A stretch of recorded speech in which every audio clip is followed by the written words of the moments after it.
Hello കൂട്ടുകാരെ, ഇന്ന് ഞാൻ ഒരു ചേച്ചിയുമായിട്ട് സംസാരിച്ച് കഴിഞ്ഞപ്പം ചേച്ചി പറഞ്ഞൊരു കാര്യം എന്താ വെച്ചിട്ടുണ്ടെങ്കിൽ, കാലത്തൊട്ട് വൈകുന്നേരം വരെ ജോലി ചെയ്യുന്നുണ്ട്, പക്ഷേ കുറ്റപ്പെടുത്തലുകൾ മാത്രമാണ് ബാലൻസ്. എന്തുമാത്രം ജോലിയാണ് ചെയ്യുന്നത് എന്ന് പറഞ്ഞു കഴിഞ്ഞാൽ നമുക്ക് എന്താ പറയുക, ഒരു മനുഷ്യനല്ലേ, റെസ്റ്റൊക്കെ വേണ്ടേ? പക്ഷേ റെസ്റ്റില്ലാണ്ടിങ്ങനെ ഓരോരുത്തരുടെയും കാര്യങ്ങൾ ഇങ്ങനെ ചെയ്തുകൊണ്ട് നടക്കാം. മടുത്തു പോകുന്ന ജീവിതങ്ങളാണ്. മക്കളോട് കറക്ഷൻ കൊടുക്കാൻ പറ്റുന്നില്ല.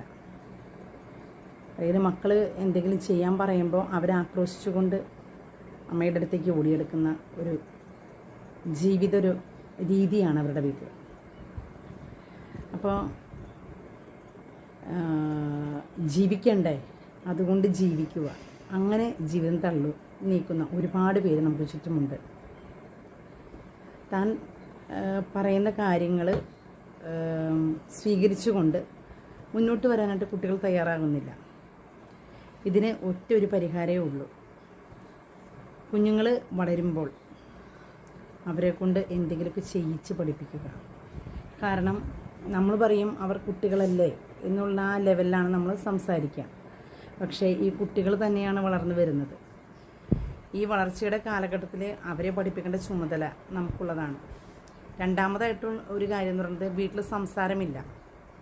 കാരണം എല്ലാ കുട്ടികളും ഇൻ്റർനെറ്റ് അല്ലെങ്കിൽ മൊബൈൽ, അങ്ങനെയുള്ള എല്ലാ TV, ഇത്രയും സംഭവങ്ങളിൽ കുട്ടികളെല്ലാവരും എൻജോയ്ഡാണ്.